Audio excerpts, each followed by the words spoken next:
Menurut pandangan saya, andai kata perang besok berakhir, belum tentu harga langsung akan turun.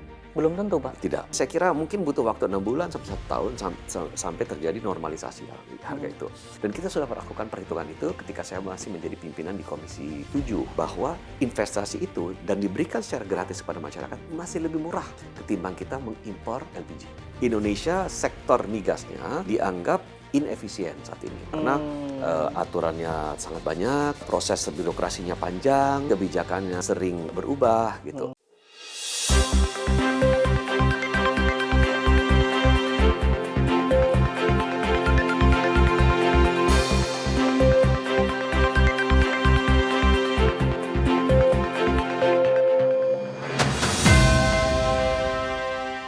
Pemirsa TVR Parlemen, konflik geopolitik yang terjadi di Timur Tengah mengancam ketahanan energi di sejumlah negara, salah satunya di Indonesia. Bahkan masyarakat baru-baru ini dihebohkan dengan wacana kenaikan harga BBM dan akhirnya sudah diklarifikasi dan dibantah langsung oleh pemerintah maupun juga DPR RI. Dan juga Presiden Prabowo Subianto dalam beberapa kesempatan sering mengungkapkan komitmennya untuk mewujudkan transisi energi dan juga swasembada energi ke depannya. Lalu bagaimana nih pemirsa untuk bisa mencapai ini? Tentunya kami hadirkan kepada Anda narasumber yang sangat hebat, Wakil Ketua MPR RI Bapak Edi Suparno dari fraksi PAN untuk daerah pemilihan Jawa Barat 3, yang sekaligus bertugas sebagai anggota Komisi 12 DPR RI. Ya. Pak Edi, terima kasih sudah hadir dalam program Kabar Nusantara. Terima Bapak kasih. sehat ya? Alhamdulillah sehat, terima kasih. Baik. Pak Edi, ini juga yang menjadi banyak pertanyaan atau masyarakat banyak yang baru tahu, Pak. Ternyata dengan adanya konflik yang terjadi di Timur Tengah, ini masyarakat banyak yang baru tahu bahwa ketahanan energi Indonesia hanya mencapai 20 hari. Nah, Pak Edi melihatnya apa yang menjadi penyebab ini, Pak?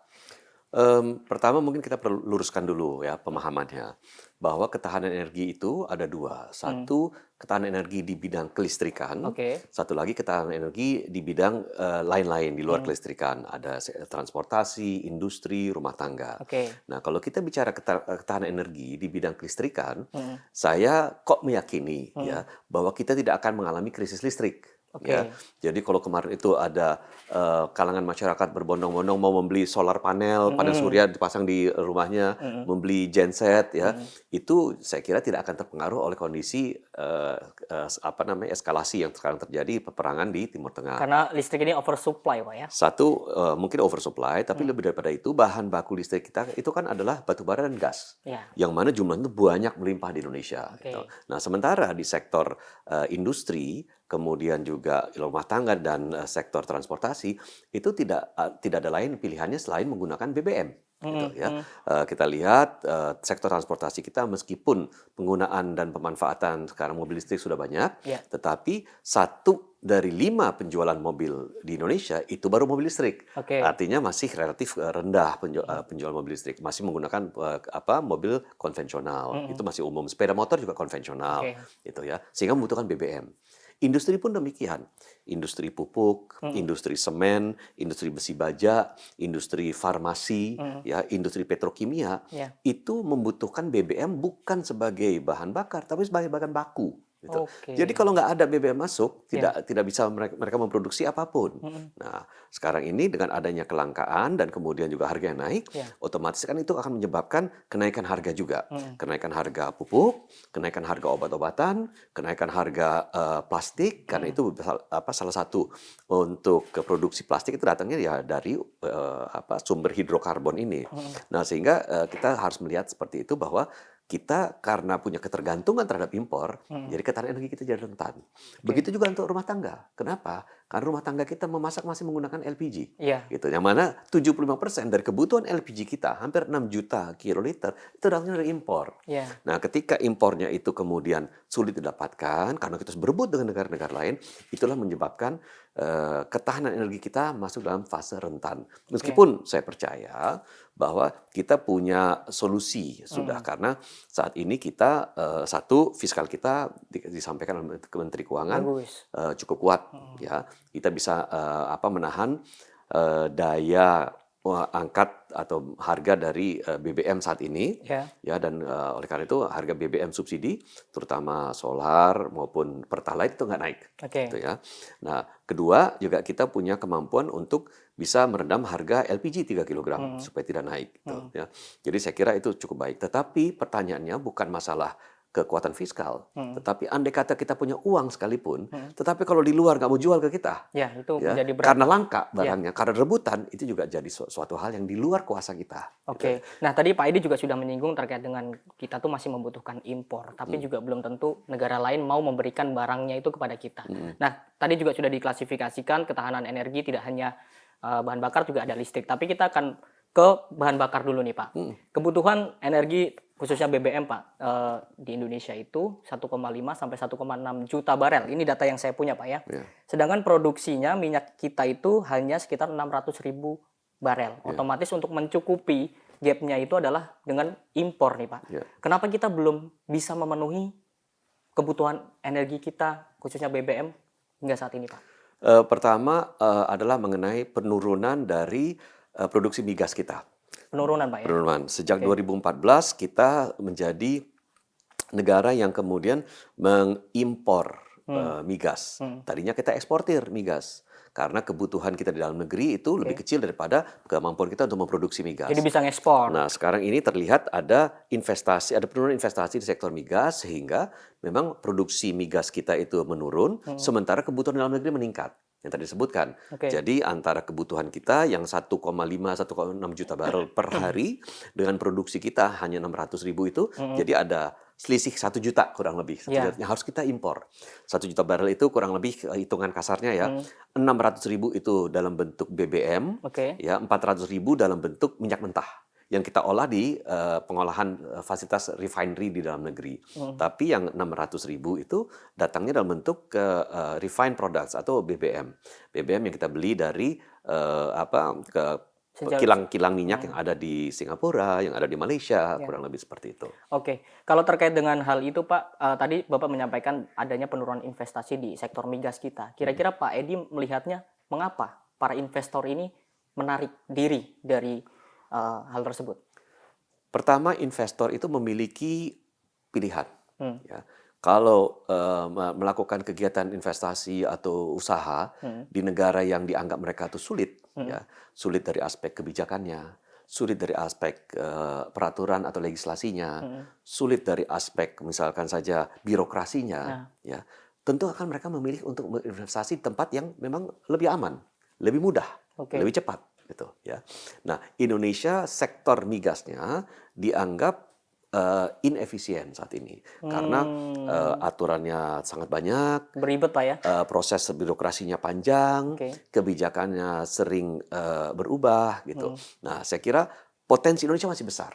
Tetapi PR kita juga nggak kecil gitu loh. Jadi kita harus benahi dulu permasalahan kebijakan, permasalahan legislasi, permasalahan birokrasi dan lain-lain agar kita bisa kemudian menghadirkan kembali, membuat Indonesia menarik kembali. Nah, oleh karena itu salah satu PR kita di DPR adalah untuk menyegerakan pembahasan tentang revisi undang-undang migas gitu. Agar Indonesia menjadi menarik kembali. Jadi ini modal dasar kita ada legislasi yang nanti akan membuat Indonesia menjadi betul-betul memiliki daya tarik yang besar agar investasi masuk. Oke, jadi Komisi 12 pun juga saat ini kalau tidak salah sedang membahas RUU migas itu, Pak, ya. Dan itu mungkin bisa menjadi solusi nih, bisa mengatasi investor bisa tertarik lagi. Tapi ada targetnya nggak sih, Pak, terkait dengan kapan selesainya RUU migas ini? Karena kan sekarang ini lagi dihimpit konflik geopolitik nih, Pak.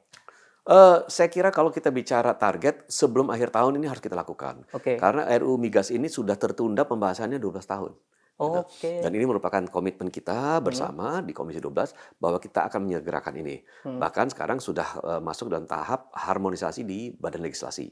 Nah, jadi kita perkirakan bahwa mudah-mudahan dalam 2-3 masa sidang sudah bisa kita bahas untuk kita bawa ke paripurna untuk disahkan. Nah, dengan harapannya adalah segera setelah undang-undang disahkan, peraturan-aturan turunan, peraturan pemerintahnya, peraturan menterinya dan lain-lain itu bisa langsung disegerakan agar investor memiliki kepastian, Oke. memiliki kemampuan untuk membandingkan Indonesia dengan negara lain. Oh, daya tarik Indonesia ternyata tinggi juga. Kita masuk investasi. Karena jangan lupa, investasi di sektor migas adalah investasi dengan modal besar untuk jangka waktu yang panjang. Oke, itu kalau dari sisi regulasinya nih Pak Ya. Edi. Tapi juga regulasi saja tidak cukup Pak. Perlu ada implementasi di lapangan yang perlu dikuatkan. Mungkin bagaimana strategi meningkatkan lifting minyak kita ke depan? Apakah seperti teknologi eksplorasi itu di awal mungkin kita juga masih dalam 2D seismik dan sebagainya. Nah, itu ke depan Bapak melihatnya untuk meningkatkan lifting minyak kita ke depan itu seperti apa? Itu yang saya sampaikan tadi. Pertama, bahwa sektor migas itu ada sektor yang membutuhkan modal yang besar, Iya. teknologi yang tinggi, sumber daya manusia yang berpengalaman. Jadi mau tidak mau, memang kita harus bekerja sama dengan para pemain global. Ya, apakah dari Amerika, dari Eropa, sekarang dari Cina, gitu ya. Indonesia memiliki kemampuan dalam artian bahwa Pertamina memiliki kemampuan itu. Tetapi memang Indonesia ini begitu luas. Iya. Kebutuhan untuk investasi di sektor migas untuk meningkatkan lifting itu juga sangat besar. Jadi kita harus bekerja sama dengan pihak luar. Oke. Nah, oleh karena itu saya lihat teknologinya itu bisa sudah dikuasai oleh oleh Pertamina, tetapi membutuhkan bantuan dukungan teknis, dukungan finansial, dukungan SDM, sehingga kerjasama itu harus dilakukan. Nah, sekarang ini kita lihat Indonesia punya kemampuan untuk meningkatkan cadangan gasnya lebih besar lagi, lifting gasnya lebih besar lagi. Nah, oleh karena itu kita fokus di gas, karena gas itu sebagai sumber bahan bakar yang relatif lebih memiliki emisi karbon yang rendah dibandingkan batu bara gitu misalnya. Jadi kita kembangkan dan sumber-sumber gas kita masih banyak, sumber minyak mentah kita pun masih banyak. Gitu. Nah, jadi kita harus fokus di sana. Tetapi dalam rangka untuk meningkatkan lifting memang harus ada kolaborasi dengan pemain-pemain global. Baik, Pak Edi dan juga pemirsa, itu tadi sudah cukup menjawab terkait dengan mengapa Indonesia hingga saat ini masih terus mengimpor migas terutama, dan juga kita di segmen selanjutnya akan membahas kita ini sebetulnya akan ada kenaikan BBM atau tidak sih. Tentunya jangan kemana-mana pemirsa, tetaplah bersama Kabar Nusantara.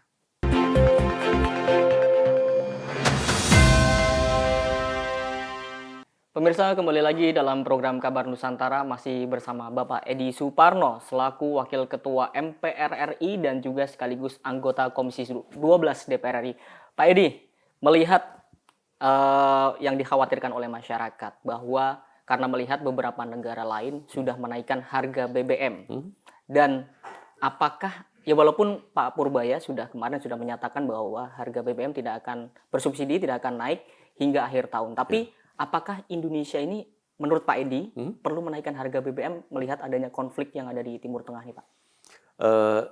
Kami mensyukuri bahwa pemerintah berhasil untuk meredam gejolak kenaikan BBM itu agar tidak mempengaruhi daya beli masyarakat. Dalam artian bahwa BBM yang bersubsidi, Pertalite, solar, ya, termasuk LPG juga itu tetap akan dipertahankan harganya.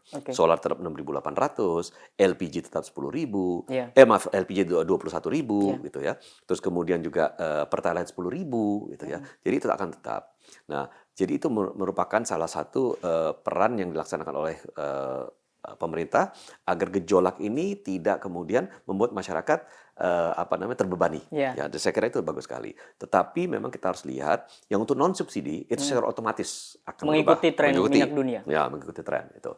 Nah, tetapi kita lihat juga ke depannya sejauh mana subsidi yang sekarang ini kita miliki itu bisa kita kemudian pertahankan untuk waktu yang panjang. Kita kan nggak tahu perang ini berapa lama. Gitu ya. Nah, syukur-syukur kalau kita bisa pertahankan. Tetapi saya lihat andai kata pun pemerintah akan mempertahankan subsidi untuk BBM, tetapi ada hal-hal tertentu yang mungkin di luar kontrol pemerintah. Ya. Contohnya Pak? Contohnya misalkan saja harga pupuk naik karena harga gasnya naik, gitu ya. Sehingga artinya apa? Harga pangan naik, gitu ya. Harga nafta naik. Dan bahkan langka gitu ya, sehingga untuk produsen plastik, biji plastik ya, untuk membuat ember, untuk membuat kemasan ya, untuk membuat furniture ya dari plastik itu kemudian harga otomatis naik gitu ya. Itu kan nggak mungkin juga disubsidi semuanya oleh pemerintah. Yeah. Ya, jadi ada hal-hal tertentu yang memang harus naik. Nah, terkait hal ini menurut saya pemerintah harus melihat kondisi satu ketahanan fiskal kita, tapi juga melihat di mana memang kondisi ini akan berlangsung. Menurut pandangan saya, andai kata perang besok berakhir, belum tentu harga langsung akan turun. Belum tentu, Pak. Tidak, karena begini, satu inventaris dari BBM, gas, migas itu semua rata-rata sudah menurun. Jadi orang harus membangun lagi inventarisnya. Itu butuh waktu. Ada sumber-sumber produksi yang ada di Timur Tengah itu akibat perang itu rusak. Ya kan beberapa sudah dibom, dirudal seperti itu, Pak. Nah, itu butuh waktu lagi untuk memperbaikinya, untuk meningkatkan produksinya dan lain-lain. Jadi saya kira mungkin butuh waktu 6 bulan sampai 1 tahun sampai terjadi normalisasi harga itu. Nah, kami berharap ya, dan kami optimis ya sesungguhnya bahwa kita memiliki kekuatan fiskal untuk tetap memberikan bantalan terhadap kebutuhan masyarakat terutama sektor migas gitu ya. Nah, dan itu tidak boleh naik. Dan tidak boleh naik ya kuncinya, Pak. Saya mengatakan idealnya tidak boleh naik. Idealnya tidak boleh naik. Tetapi kita juga harus realistis. Kalau sampai nanti suatu ketika ya kita kemudian memang menghadapi kondisi fiskal yang sangat ketat, mau nggak mau masyarakat harus diberikan pemahaman. Ya. Nah, sekarang pemahamannya kepada masyarakat adalah kita harus berhemat energi, gitu ya. Menurut saya itu kampanye yang sangat baik. Listrik kalau nggak perlu kita matikan, AC kalau nggak perlu kita matikan. Kalau kita bisa menggunakan kendaraan umum jangan gunakan kendaraan pribadi, gitu ya. Itu saya kira kampanye baik. Tetapi ada satu lagi hal juga. Kalau publik tidak diberikan disinsentif, mereka tidak akan mau berhemat. Saya khawatirnya itu. Misalkan begini, kalau kita nggak katakan bahwa besok harga LPG naik loh, besok harga listrik naik loh, besok harga Pertalite naik loh, ya mungkin masyarakat tetap akan menggunakan LPG ya sesuai dengan kebutuhan yang mungkin berlebih, gitu ya, tidak mau ada penghematan. Nah, tetapi kan sementara nggak boleh kita lakukan itu. Kita tetap harus memberikan rasa aman dan nyaman kepada masyarakat. Betul. Bahwa pemerintah ada di tengah-tengah masyarakat akan memberikan stabilitas harga untuk kebutuhan-kebutuhan yang esensial. Gitu. Nah, tetapi ke depannya memang kita harus evaluasi karena kita tidak tahu ujungnya ini kapan selesai. Gitu. Jadi saya kira fleksibilitas itu harus dimiliki oleh pemerintah dan kita lihat pengalaman kita dalam pemerintahan saya kira terakhir tuh Pak SBY waktu beliau menjabat sebagai presiden sempat ada kenaikan dari BBM. Dan itu di demo juga secara besar-besaran. Ya, itu. Jadi saya kira ada saatnya memang kita mungkin harus mengkomunikasikan kepada masyarakat kondisinya seperti apa agar kita bersama-sama gitu. Ini beban nasional kok kita harus tanggung bersama-sama. Tapi sepanjang pemerintah masih mampu, saya yakin pemerintah akan tetap mementingkan ya kebutuhan masyarakat agar tidak naik harganya. Oke, kalau misalkan karena masyarakat banyak khawatir Pak, jika BBM ini naik Pak, otomatis itu yang menjadi sumber dari semuanya. Otomatis kalau BBM naik, mereka khawatir akan harga-harga di berbagai sektor itu akan naik juga. Jadi makanya masyarakat itu resah di situ, di saat apalagi kemarin ada heboh wacana ada kenaikan harga BBM. Kalau Pak Edi sendiri mungkin ada info-info Pak, itu memang pemerintah yang membatalkan karena ada tekanan publik atau memang belum ada rencana untuk menaikkan harga BBM dari koordinasi Komisi 12 dan juga pemerintah Pak? Kami meyakini bahwa pemerintah tidak akan menaikkan BBM subsidi. Baik itu Pertalite, solar maupun LPG. 3 hal itu yang paling penting sekarang ya. Termasuk juga minyak tanah dalam hal itu. Ya tidak akan naikkan karena memang itu ya kebutuhan masyarakat dasar gitu ya. Dan itu akan dipertahankan oleh pemerintah agar masyarakat tidak terbebani oleh fluktuasi harga BBM. Jadi saya kira itu sudah kita pahami. Yang kemudian membuat kami itu lega adalah ketika diumumkan secara resmi ya oleh pemerintah bahwa tidak akan ada kenaikan BBM. Nah itu kan artinya menihilkan semua rumor-rumor yang ada. Iya, padahal udah ngantri di pom bensin sangat banyak di berbagai daerah. Kemudian di media sosial kemudian sangat marak. Ada perhitungan-perhitungan dia katakan akan segera menaikkan harga BBM. Saya kira itu ya bagian daripada ini juga daripada upaya pemerintah untuk meredam ya semua rumor-rumor, gosip, hoax yang ada di media sosial. Nah dengan demikian masyarakat tenang sekarang. Ya. Jadi saya kira ini sebuah kebijakan yang pas yang dilakukan pada saat itu. Kebijakan pemerintah pada konsep kebijakan yang kemarin merupakan kebijakan yang pas. Dan saya ingin melihat pandangan Pak Edi terkait dengan dalam kondisi apa Indonesia ini memang sudah harus menaikkan harga BBM. Saya belum bisa melihat sejauh mana kedalaman dari fiskal kita, ya. Karena sekarang pun ya kita ibaratnya menggenjot penerimaan negara. Ya, penerimaan negara kemarin diumumkan oleh Menteri Keuangan bahwa penerimaan pajak naik, gitu ya. Mereka kenaikan hampir 20%, ya.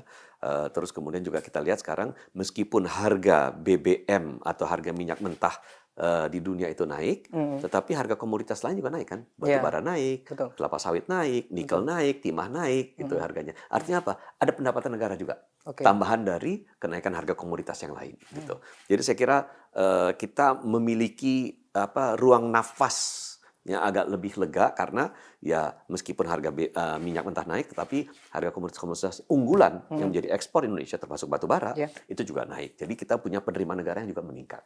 Ya, kita berharap juga walaupun kita belum tahu kapan perang ini juga akan berakhir, semoga Indonesia ini bisa terus kuat Pak ya. Fiskalnya itu bisa terus memberikan subsidi kepada masyarakat, terutama untuk BBM dasar tadi, untuk bisa khususnya karena banyak masyarakat kelas menengah ke bawah itu kan banyak memanfaatkan dari energi tersebut. Pak Edi tadi juga Pak Edi membahas terkait adanya efisiensi energi. Dan pemerintah sudah melakukan kampanye Pak ya, terkait dengan bagaimana kita melakukan efisiensi energi dan bahkan menerapkan WFH 1 hari Pak.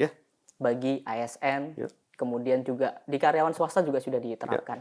Apakah menurut Pak Edi ini sudah cukup untuk efisiensi tersebut? Kalau kita bicara efisiensi, terutama dalam konteks WFH, kembali lagi kita harus melihat sektor kelistrikan dan sektor non-kelistrikan. Ya, kalau WFH itu akan kemudian mengurangi lebih banyak lagi konsumsi kita terhadap listrik, AC, lampu, kipas, dan lain-lain di kantor-kantor. Ya, akan mengurangi juga memang mobilitas masyarakat yang menggunakan kendaraan. Ya, karena akan menurun kendaraan itu. Ya, apakah kendaraan pribadi, sepeda motor atau apa, sehingga konsumsi BBM juga akan menurun. Ya, jadi saya kira akan ada penghematan yang kita peroleh. Tetapi kita jangan lupa bahwa sektor non kelistrikan, transportasi misalnya, ya ojol kan harus tetap bekerja. Nah itu Pak, itu baru yang mau saya tanya Pak, bagaimana orang yang berprofesi di situ? Angkutan umum harus bekerja, pesawat harus tetap terbang, kapal laut harus tetap mengirimkan barang kemana-mana dan penumpang gitu. Jadi harus ada tetap kegiatan-kegiatan ekonomi tertentu yang memang tidak akan berubah aktivitasnya sejalan dengan adanya WFH ini. Mungkin untuk kalangan tertentu saja, ASN misalnya, pegawai swasta ya yang sehari menjalankan kantor itu akan berubah. Jadi saya melihat akan ada penghematan, tetapi penghematannya tidak sesignifikan ketika misalnya COVID itu kita kemudian full WFH itu ya. Nah itu betul. Ya memang di situ kebutuhan transportasinya menurun, tapi peningkatan di sektor kelistrikan. Tapi peningkatan konsumsi listrik mudah-mudahan Indonesia aman. Karena tadi saya bilang gas batu bara melimpah sebagai bahan bakunya gitu. Nah jadi kurang lebih seperti itu perimbangannya. Oke, sedikit lagi Pak dalam segmen ini, apa kebijakan lain dari pemerintah yang perlu diterapkan untuk bisa efisiensi energi selain tadi WFH tadi Pak? Mungkin ada Pak Edi punya pandangan sendiri seperti itu. Satu, kalau kita bicara efisiensi energi di bidang pemanfaatan penggunaan BBM, kita harus percepat elektrifikasi. Elektrifikasi sektor transportasi, jadi terutama transportasi publik, ya bis-bis umum, ya itu kemudian diperbanyak bis-bis umum listrik. Jaringannya diperluas sehingga masyarakat menggunakan itu, diberikan insentif pada masyarakat yang mau naik misalnya bis listrik, yang mau naik MRT diberikan diskon 30% gitu misalnya. Menarik, tertarik jadi gitu, ya. Nah itu satu. Kedua, elektrifikasi di sektor industri, diberikan insentif bagi mereka yang mau masang panel-panel surya, sektor industri, untuk mengurangi penggunaan daripada energi. Terakhir, elektrifikasi di sektor rumah tangga. Karena kita masih memasak menggunakan LPG. Kalau itu bisa ganti dengan kompor listrik, kompor induksi, saya kira konsumsi kita untuk dan impor kita untuk LPG akan menurun secara sangat drastis. Dan terakhir, kembali lagi, kita harus nggak berhenti-berhentinya menghimbau masyarakat ya untuk ingatkan masyarakat, ayo kita efisiensi energi, Jadi kampanye efisiensi energi nasional, saya kira perlu harus dilakukan juga. Dan pemirsa, tentu ini masih sangat menarik membahas terkait dengan bagaimana nasib energi kita ke depannya. Jangan kemana-mana, tetaplah bersama Kabar Nusantara.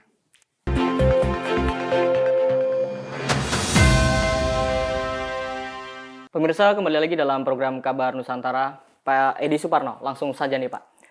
Presiden Prabowo belum lama ini bertemu dengan beberapa tokoh di Indonesia dan menyatakan di situ secara clear Pak. Ya. Ke depan Presiden akan berfokus kepada energi listrik nih Pak. Ya. Dan beralih dari energi fosil karena yang menggunakan energi fosil hanya untuk orang-orang yang kaya saja nih Pak.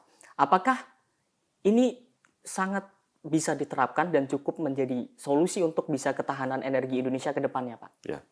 Pertama, saya mengapresiasi sekali komitmen yang diberikan oleh Presiden bahwa akan menjalankan atau mengakselerasi program transisi energi. Dari energi fosil ke energi terbarukan. Karena kita bisa mendapatkan dua keuntungan dari situ. Satu, dengan mengembangkan sumber-sumber energi terbarukan yang jumlahnya besar dan banyak di Indonesia, kita akan mengurangi ketergantungan kita dari impor energi. Kedua, kalau kita kembangkan itu, kita akan menghasilkan energi yang bersih. Ya, sama ini kan memang salah satu sumber polusi yang besar adalah dari PLTU batubara. Gitu ya. Jadi saya kira itu harus kita hargai dan harus kita kawal komitmen Presiden agar transisi energi ini berjalan dengan baik. Tujuannya satu, kita memiliki sumber-sumber energi surya yang besar, sumber energi angin, air, arus laut, panas bumi yang sangat besar di Indonesia, ya, yang itu adalah sumber-sumber energi bersih. Kalau kita kembangkan itu, tentu Indonesia akan menjadi lebih kuat lagi. Ketergantungan terhadap impor itu menjadi berkurang, bahkan mungkin sampai suatu saat akan nihil, gitu ya. Tetapi artinya dari aspek ketahanan energi, ketergantungan kita pada impor, pada pihak ketiga kan jadi berkurang. Inilah salah satu program ketahanan energi yang merupakan program unggulan Presiden yang saya rasa perlu kita kawal bersama-sama agar kita betul-betul berkomitmen menjalankan transisi energi ini secara konsekuen. Nah, Pak Edi, kalau misalkan kita tadi ada yang menarik juga, Pak Edi sudah menyebutkan sebenarnya potensi-potensi energi di Indonesia yang bisa dimaksimalkan. Tadi ada yang menarik, contohnya geotermal aja, Pak, panas bumi. Itu untuk mengembangkan geotermal aja. Kalau dari beberapa sidang di DPR yang saya ikuti itu juga menemui berbagai hambatan karena banyak stigma masyarakat itu masih takut menggunakan panas bumi. Nah, untuk peralihan ini tentu ini kan menjadi tantangan yang sangat berat, Pak. Nah, pemerintah ini perlu melakukan seperti apa nih, Pak, kepada masyarakat untuk meyakinkan bahwa energi ini aman loh, yang ini aman loh, seperti itu. Ya, memang panas bumi itu memiliki karakteristik sendiri ya. Panas bumi kurang lebih pengembangannya itu kurang lebih sama dengan migas. Harus melakukan pengeboran, drilling, kadang-kadang melakukan cutting karena banyak sekali sumber-sumber panas bumi itu berada di pegunungan, lereng-lereng pegunungan. Itu harus memotong pohon, hutan, gitu ya. Nah, itu yang menjadi permasalahan masyarakat. Drillingnya itu kemudian membuat menimbulkan pencemaran, ya. Terus kemudian pemanfaatan air yang besar untuk kegiatan panas bumi itu juga dianggap kemudian mengurangi kebutuhan air untuk masyarakat. Nah, termasuk juga ya deforestasi yang terjadi, ya. Tetapi yang perlu kita sampaikan adalah satu, ini adalah energi bersih. Ketimbang masyarakat menggunakan diesel, menggunakan batu bara yang memberikan emisi karbon yang sangat tinggi, harus beralih kepada energi yang bersih. Kedua, yang saya perhatikan dan saya amati, saya hadir di tempat-tempat di mana sumber-sumber energi geotermal itu sudah beroperasi, masyarakat sana sejahtera kok. Karena fasilitas umum, fasilitas sosial dibangun oleh pelaku usaha.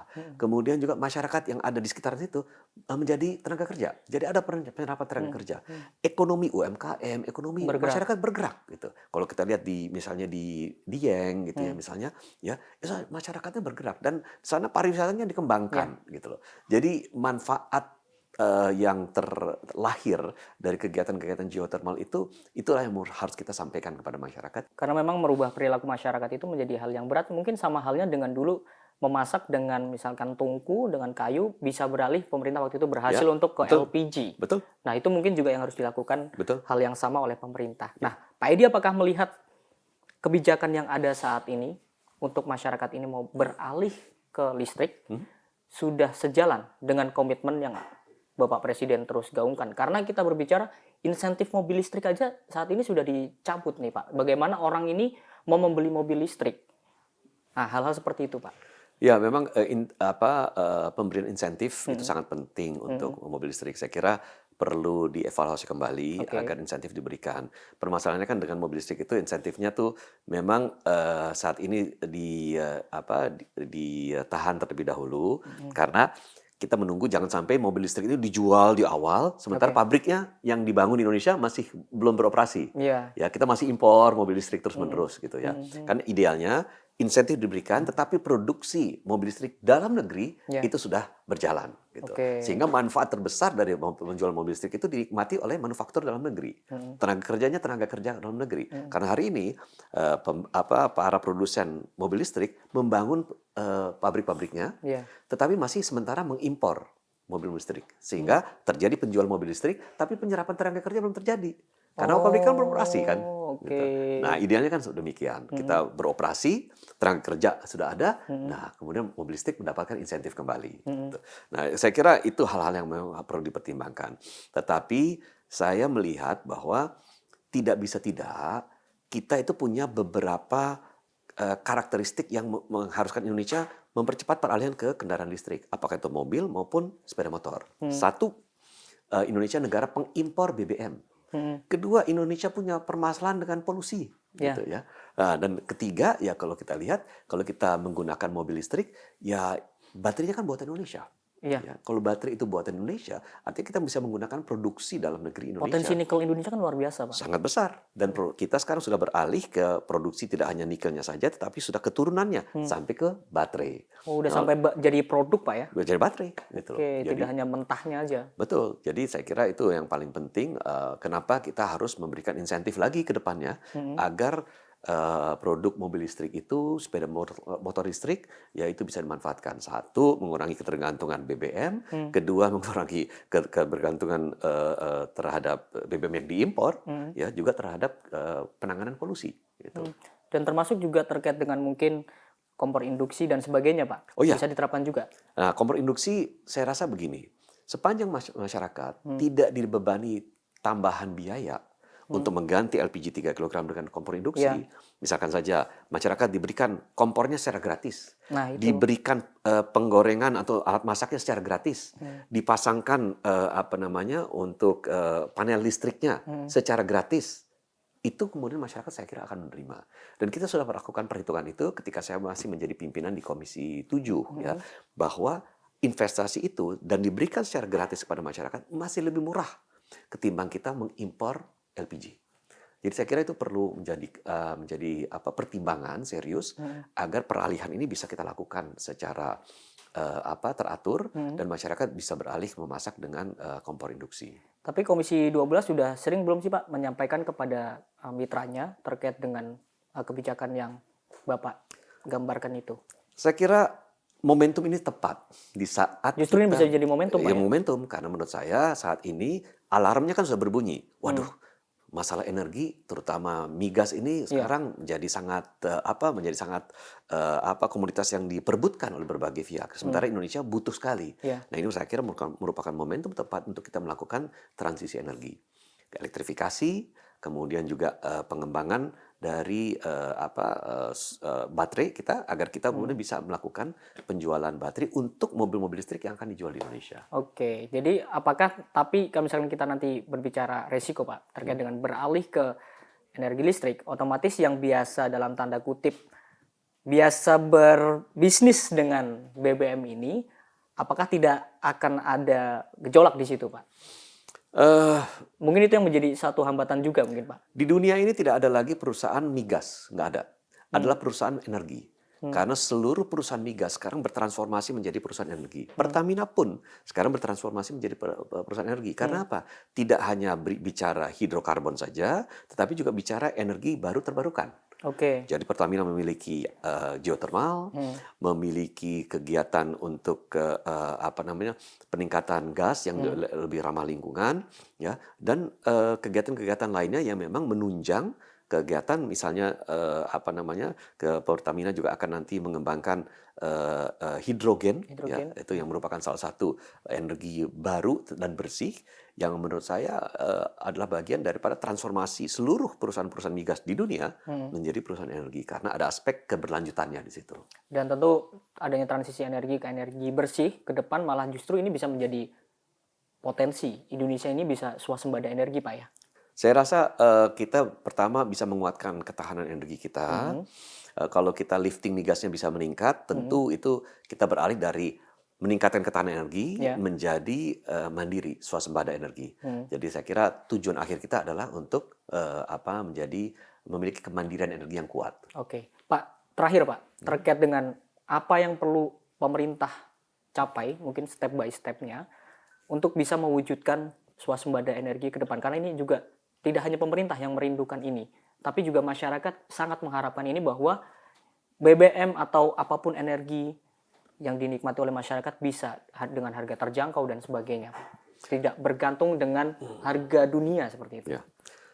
Saya kira yang harus dilakukan oleh pemerintah adalah secara beriringan meningkatkan baik itu bauran dan produksi fosil yang kita miliki, terutama minyak mentah dan gas, karena sampai saat ini transportasi, industri, rumah tangga belum ada pengganti untuk menggunakan selain minyak dan gas, ya, terutama transportasi dalam hal ini. Kalau sampai memang ada, nanti misalnya teknologi hidrogen berkembang ya, kemudian bisa menggantikan BBM untuk kapal laut, ya, untuk mobil, ya. Saya kira itu kita bisa lakukan itu. Ya, tetapi sementara itu harus ditingkatkan karena kita butuh, termasuk juga gas, karena gas itu bisa menggantikan pembangkit listrik kita yang saat ini masih menggunakan batu bara. Ya. Jadi itu harus berjalan. Di lain pihak, transisi energi harus berjalan, elektrifikasi harus berjalan, dan jangan lupa satu yang sekarang ini sering sekali disampaikan oleh Bapak Presiden adalah meningkatkan biofuel kita. Kita punya potensi bioenergi yang sangat besar dari jagung, dari tebu, ya, dari singkong, itu harus kita kembangkan. Ibaratnya daripada kita ngebor energi, kita tanam energi itu. Gitu. Tapi tidak hanya dikembangkan Pak, tapi juga kayaknya hal-hal tersebut perlu juga didukung karena juga udah ada dari Indonesia sendiri putra Indonesia yang bisa menciptakan itu beberapa waktu lalu dari tumbuhan. Nah itu juga bagaimana Pak Dudung? Saya kira seluruh ini potensi anak bangsa yang kita miliki, teknologinya, pemikirannya, kajiannya itu harus kita kemudian pelajari bersama untuk melihat mana yang paling efisien secara ekonomi, mana yang paling punya dampak terhadap percepatan produksi bioenergi yang bisa kita lakukan, itu yang memang harus kita kembangkan. Karena menurut saya kita lihat di negara-negara tetangga, pemanfaatan bioenergi itu juga sangat mengurangi kebutuhan dari minyak mentah dan gas, karena kan campuran ini, ya. Dan ini menurut saya juga merupakan salah satu potensi yang dimiliki oleh Indonesia yang belum dikembangkan secara optimal.